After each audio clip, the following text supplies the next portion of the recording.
The missing socialite, the girl never came back home after went to shop at 50th Street, New York, 1910. New York City socialite Dorothy Harriet Camille Arnold needed to buy a gown for a party. The young woman from a well-known and well-connected local family was the niece of former United States Supreme Court Justice Rufus W. Peckham and the daughter of perfumery importer Francis C. Arnold, head of F.R. Arnold & Company. She lived with her parents, brothers John, 27, and Hinckley, who was several years younger, and her 18-year-old sister, Marjorie. It was cold that day on December 12, 1910, and Arnold was dressed in a tailor-made blue suit, a long blue coat, small, black velvet hat with a hat pin of lapis lazuli, and matching earrings. She picked up her black fox muff and a black velvet handbag containing $20 to $30. She had a bank account of her own. On her way out of the house, Arnold told her mother that she was going shopping to buy an evening gown for a party. Her mother offered to come along to help her select the gown, but her daughter preferred to browse on her own. "When I find the gown I want, I will telephone you and you can come down and see it," she replied. Dorothy Arnold left her home at 108 East 79th Street just before noon. She walked down Fifth Avenue and stopped in at the Park and Tilford store on 59th Street to buy candy and had it charged to her father's account. Then she bought a humorous book, An Engaged Girl's Sketches, at Britanno's bookstore at about 1:30 p.m. Arnold had graduated from Bryn Mawr College in 1905, spoke several languages, and enjoyed writing. She was disappointed that 2 short stories she wrote for magazines had recently been rejected for publication. It is believed that after leaving the bookstore, Arnold stopped in at a nearby travel agency to inquire about steamships to Europe. She asked about rates and sailing schedules and picked up information, but left without buying a ticket.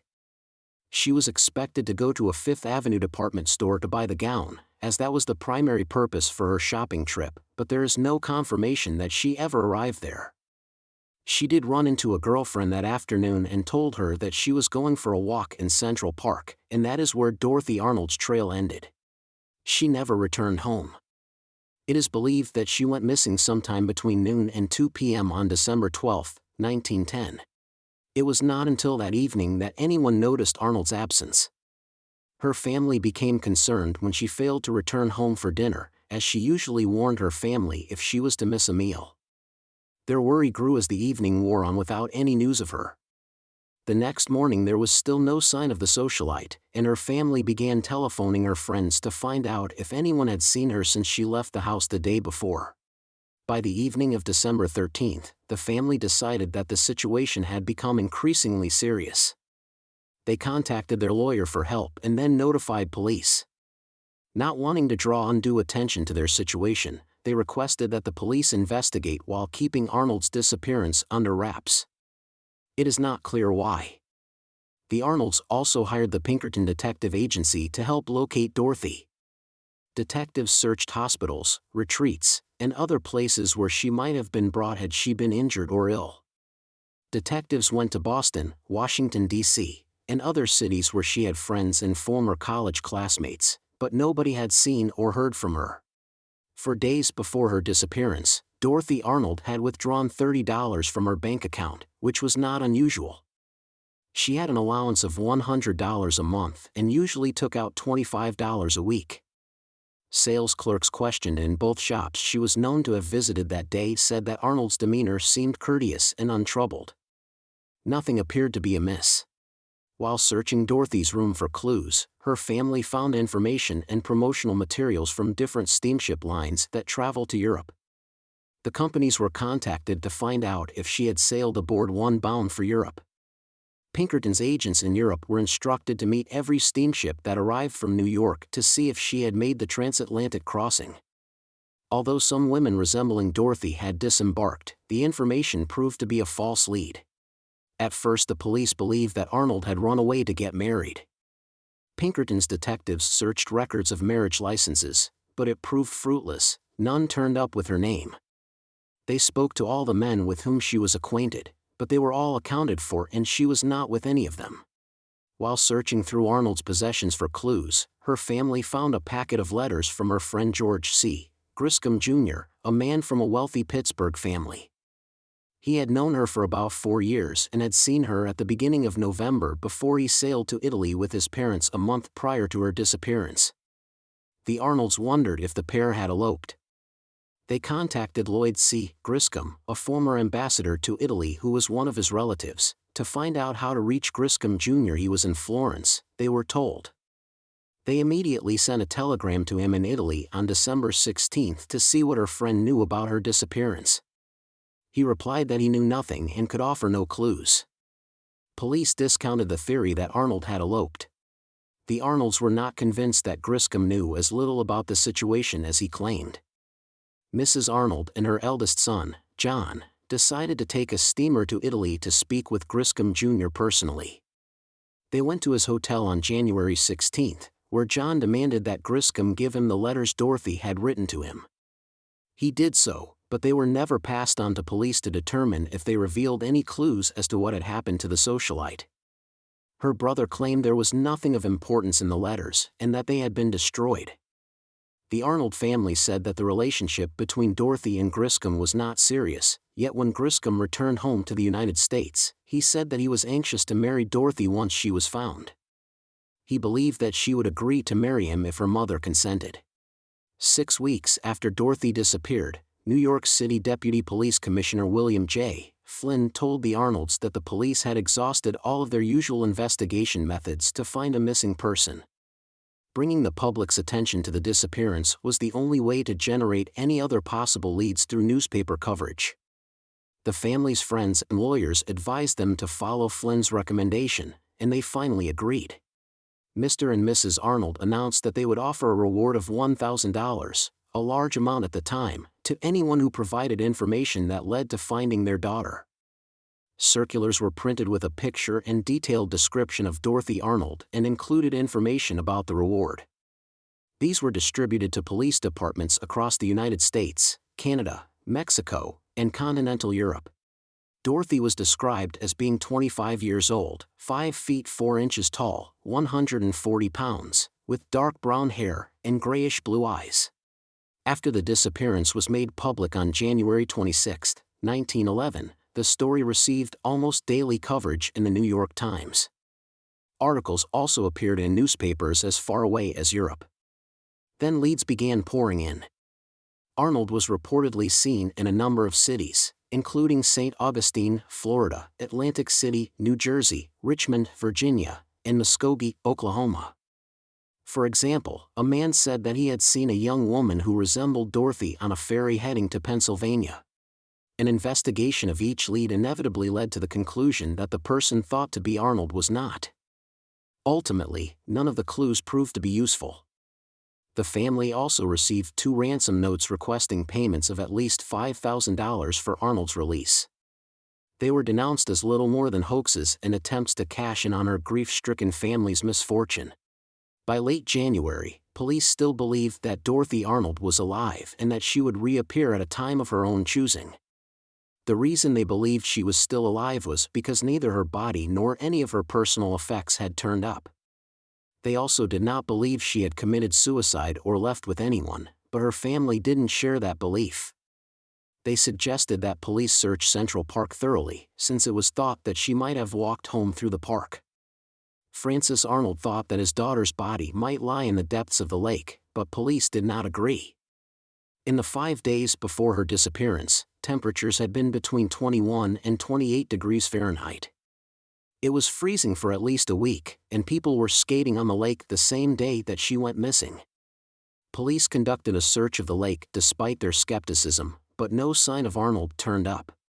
Then the family received word that Dorothy Arnold had been spotted climbing into a strange car on East 79th Street and Park Avenue the day of her disappearance. A man and woman were already inside. In early February, John W. Arnold and family lawyer John S. Keith went to Philadelphia to investigate the information they had received, but it, too, proved to be unfounded. Francis Arnold gave up hope of ever finding his daughter alive. "It is the silence of death," he told the New York Times as he wept.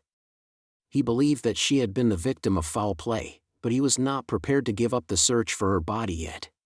On February 6, 1911, nearly 2 months after Dorothy Arnold had been last seen, the New York City Police Department decided to drop the case. Her father had received a postcard that was signed Dorothy. It read, "I am safe," and was postmarked New York City. The writing resembled hers, but Francis Arnold dismissed it as a cruel joke. He said that someone had copied her handwriting from samples printed in newspapers. Her family denied that she had been found. A man who claimed to be John Burns telephoned police headquarters to say that his friend Joseph McDermott was taking Dorothy Arnold to the theater that night in Brooklyn. 6 Brooklyn detectives rushed to the theater. They were stationed on the balcony while 6 Manhattan detectives kept watch on the ground floor. They stayed to the end of the final act. As patrons filed out, detectives scanned each woman's face, but none resembled Dorothy. An examination of the telephone directory revealed that there was no John Burns listed for the address the man had given when he called police. Although the police had abandoned the investigation except for following up on new leads, interest in Arnold's disappearance continued. A throng of reporters met the steamship Berlin when it docked in New York in early February with George C. Griscom Jr. aboard. The 42-year-old from a well-to-do Pittsburgh family said that he had returned home from Italy to assist with the search and help find Arnold. Then Griscom went with his parents to Atlantic City. While they changed trains in Jersey City, he appealed to railroad officials for protection from the trail of journalists in his wake. A special policeman walked over to the group of reporters and told them not to annoy the passenger. Then Griscom went into the office of a friend said to be working for the rail company. He emerged with just enough time to buy a ticket for Atlantic City and board the train. Mrs. Arnold returned from Europe 3 days later on the Cunard liner Pannomia. A throng of reporters waited on shore to speak with her, but son John boarded the ship ahead of them and went to her stateroom. He wanted to protect her from the media and restricted the type of questions that journalists were allowed to ask. "My sister is not on board and that's all there is to it," he told them, putting an end to speculation that Dorothy Arnold had been located in Europe. In a brief interview, Mrs. Arnold said that she would not consent to a marriage between her daughter and Griscom Jr. On February 15, 1911, newspapers reported that Dorothy Arnold had pawned some of her jewelry during a trip to Boston the previous September. She was staying at the Hotel Lenox when she received $500 from the Collateral Loan Company for her gold watch and chain, 2 diamond rings, and 2 bracelets. She gave the pawnbrokers her name and address. Her family denied the story, and her brother said that she did not possess any diamonds. Helen Kempton, one of her friends from Bryn Mawr College, did confirm that Dorothy was in Boston at the time that the jewelry was pawned. Arnold had obtained permission from her family to go to Boston to visit her former college friend Theodora Bates. However, during that trip Dorothy's friend George C. Griscom Jr. was staying at the Essex Hotel. The two of them spent much time together. Both left their hotels on September 24 after paying their respective bills. When her disappearance was announced 4 months later, a Boston police inspector remembered seeing her name on slips that the loan company had turned over to police headquarters. He located the jewelry, which a family member went to Boston to pick up. By late February, Deputy Police Commissioner Flynn concluded that Dorothy Arnold was dead. "That now seems the only reasonable way of looking at the case," he told the New York Times. "In view of all that has been done to find her and the great publicity that has been given the case not only throughout the United States but in foreign countries as well. The girl has now been missing for 75 days and in all that time not a single clue has been found that was worth the name. Not a single person has seen the girl so far as we have been able to learn. Although hundreds have reported seeing persons who looked like her, in every case the clue was quickly run down and proved worthless." However, he believed her death was the result of suicide, not murder. "We have no evidence that a crime has been committed and the case is now one of a missing person, and nothing more. The lakes in Central Park were dragged in the spring, but her body was not found." Her family finally conceded that Dorothy Arnold was never coming back, family lawyer John S. Keith told the New York Times. "There's practically no hope entertained by any of them," he said. Still, every few days, when a faint clue, so unpromising that it would not have been given a second thought formerly, drifts in, Mrs. Arnold is roused for a few hours into feverish hopefulness. A few hours later her hopes are invariably dashed. Some of the clues have come from distant cities, but all have proved fruitless. By the time Francis Arnold passed away in 1922, at least $100,000 had been spent on the search for his missing daughter, but he accepted the likelihood that she was dead. In his will, dated May 1919, he said, "I have made no provisions in this will for my beloved daughter Dorothy H. C. Arnold, as I am satisfied that she is not alive." What really happened to Dorothy Arnold will likely never be known.